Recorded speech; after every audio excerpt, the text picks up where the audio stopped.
সাধারণ মানুষের গণ অভ্যুত্থানের মাধ্যমে ছাত্র, শ্রমিক, কৃষক, মেহনত মানুষ যে রক্ত দিয়েছে, সেই রক্তের দাগ শুকিয়ে না যেতে যেতেই এই খুনি চক্র আবার এই দেশের একটি নৈরাজ্যকর পরিস্থিতি সৃষ্টি করার জন্য পায়তারা করতেছে। প্রিয় উপস্থিতি,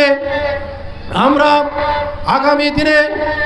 একটি গ্রহণযোগ্য নির্বাচনের লক্ষ্যে এগিয়ে যাচ্ছি এবং বাংলাদেশ জাতীয় দল বিএনপি এই অন্তর্বর্তীকালীন সরকারকে সর্বোচ্চ চেষ্টা করছে তাদের সহযোগিতা করার জন্য। এবং সেইটা মনে করবেন, এই সরকারের প্রতি আমি আহ্বান জানাচ্ছি, ফুলবাড়িয়া উপজেলা বিএনপির পক্ষ থেকে আহ্বান জানাচ্ছি, আপনারা আপনাদের নিরপেক্ষতা বজায় রাখুন। কারো দ্বারা প্ররোচিত না হয়ে সাধারণ জনগণের যে চাওয়া,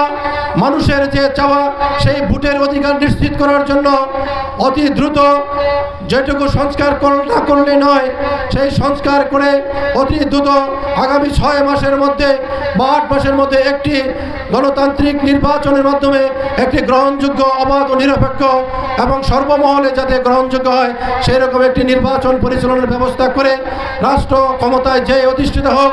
এই দেশের রাষ্ট্র পরিচালনার জন্য যে দায়িত্ব পালন করুক তাদের হাতে আপনারা দায়িত্ব দিয়ে দেন এবং একটি গণতান্ত্রিক সরকার প্রতিষ্ঠিত হোক। সেই সরকার প্রতিষ্ঠিত হতে গিয়ে যদি বাংলাদেশ জাতীয় দল বিএনপিকে এদেশের সাধারণ মানুষ বিবেচনা করে তারা যদি নির্বাচিত করে,